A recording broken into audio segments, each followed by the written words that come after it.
Lição de terça-feira, o pão da vida. Bom, eu estou trazendo para vocês algumas informações a mais que não tem na lição e eu queria que você me acompanhasse aqui no nosso estudo, no nosso comentário bíblico adventista, que diz o seguinte: essa oferta que nós estamos aqui conversando ao longo dessa semana, tá, deveria ser apresentada por alguém que desejasse dar a Deus um presente. Então a gente já falou sobre isso, acho que na lição de domingo, né? Um ser superior, beleza? Até aqui tranquilo, né? Vamos lá. Era feito de flor de farinha, azeite e incenso. Esses eram, assim, os elementos principais, ok? E algumas vezes era apresentado como oferta separada, mas geralmente era combinada com um holocausto. Então, normalmente, ele podia ser feita essa oferta separada, sim, mas normalmente era naquele momento em que eu levava o animal, ele morria, existia o sangue, porque apenas através do sangue que existe a remissão, eu levava essa oferta também de gratidão, de percepção, de demonstração da grandiosidade de Deus. Agora, olha que interessante aqui, olha. A flor de farinha é o produto da cooperação entre Deus e o homem. Interessante, né? O que acontece? Deus faz com que as plantas elas cresçam e o homem vai lá e colhe aquela planta e transforma aquela planta. No caso ali, você tinha um cereal que Deus fez com que crescesse. Agora o homem ia lá e transformava em farinha. Era a junção da força de Deus com a ajuda humana. Agora, olha só que interessante também essa parte desse comentário. A farinha é apenas o grão triturado.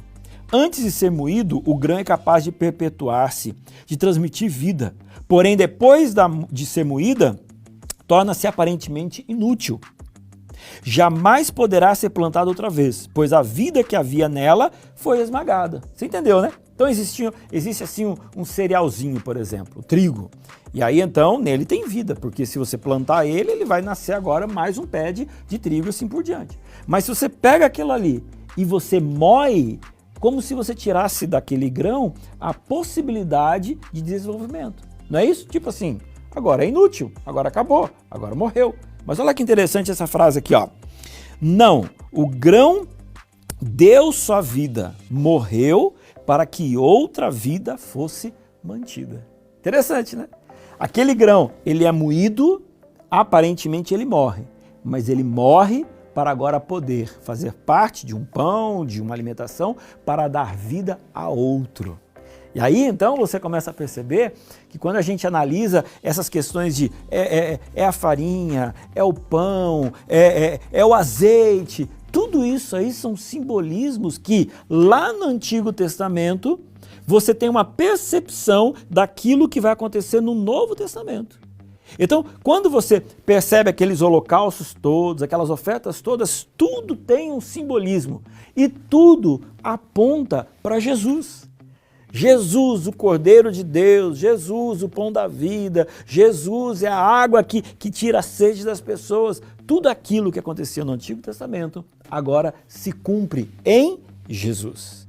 Aí, para finalizar aqui rapidinho, nós temos a questão do azeite, né? E aí você já sabe que o azeite é o símbolo do Espírito Santo. E vem trazendo aqui a seguinte frase que eu gostei também. O azeite é o símbolo do Espírito Santo. Somente uma vida santificada pelo Espírito, envolvida com Ele e ungida por Ele, pode ser agradável a Deus.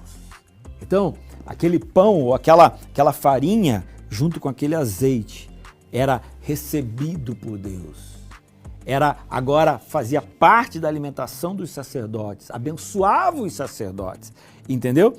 Isso tudo era exatamente para demonstrar de que Deus, Ele nos abençoa e devemos devolver a Ele a parte dele e também com espírito de gratidão.